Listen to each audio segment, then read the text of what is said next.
Nate is showing us a stationary standing quadricep stretch.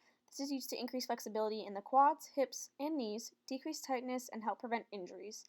This is usually done prior to practices and competitions. As you can see, Nate is standing on one leg, bending his knee and bringing his heel towards his buttocks while reaching for his ankle with his hand.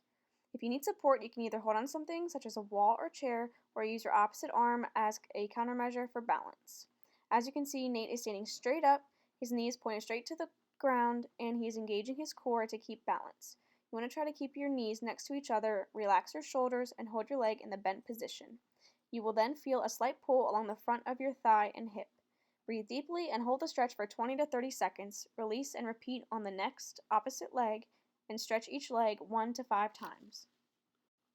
Nate will be showing us the back squat. This is used to increase mobility, develop power, and strengthen muscles.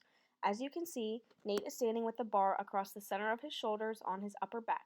His shoulder blades are tight to maintain a strong bar position, feet shoulder width apart, toes slightly out, and he's gripping the bar with a closed pronated grip. First, he's going to squat down by pushing his knees out while moving his hips back. Take a big, deep breath.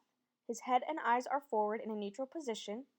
His back is not rounded, and you want to make sure that your knees do not go over your toes and your knees do not cave inward.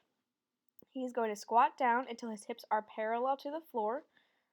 Sometimes you can go below parallel, and he's keeping his head up and keeping his elbows under the bar.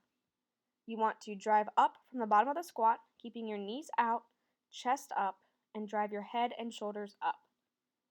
You want to stand with your hips and knees locked at the top of the end of the rep and to begin the next repetition. For spotting this exercise, you want to mirror the client using your legs to squat down with them.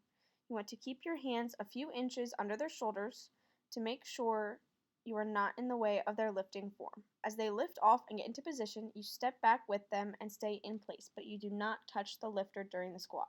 Your feet are slightly wider than theirs and your arms are under their armpits. When the lifter needs help, you put your hand on their upper chest around the front delts, your arms under their arms, and if you are squatting a female, you can use a closed fist, palm up movement and move the hands out just slightly so they are closer to the front delts. You want to wrap your arms under their armpits and around their torso if needed. You do not want to wait too long to spot the lifter once the bar stops moving.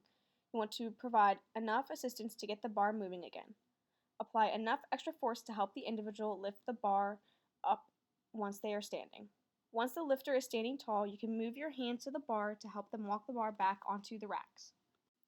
Nate will now be showing us the box jump as a plyometric exercise. This is used to work the quadriceps, hamstrings, and glutes. The benefits of this exercise include jumping higher, increasing quickness, and increasing explosiveness.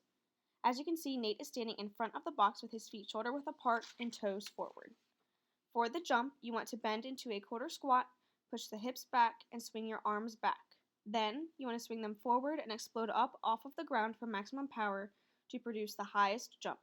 Your knees are going to track outward over your toes to engage the glutes and put your knees in the safest position. As you jump, you push your arms through to help produce power. You squeeze your glutes to ensure the hips are fully extended, and then you fully extend your hips and knees to produce power to jump onto the box. As you land on the box, you want to land as soft as possible.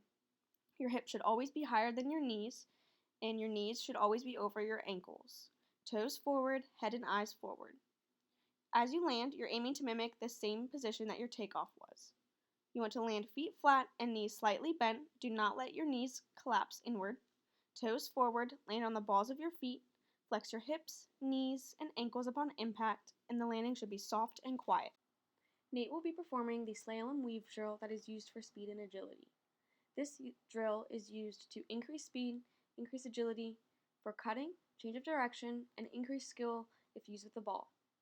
Every sport uses concentric contractions to create acceleration and force production, isometric contractions for stability, and eccentric contractions to create deceleration and force reduction. A dynamic warm-up should be completed first. Best results are done when this is completed at maximum and full speed. It is important for the plant foot to be on the outside of the cone and for the next step to be done with the inside foot for speed and acceleration. You want to increase speed by staying low, keeping knees high for longer strength, and moving arms quickly in between each cone. You want to keep your eyes forward and your head up for direction and focus towards the next cone. For deceleration after the sprint, you want to sink your hips, lean backward, and have flexions of the muscles, as you can see with Nathan.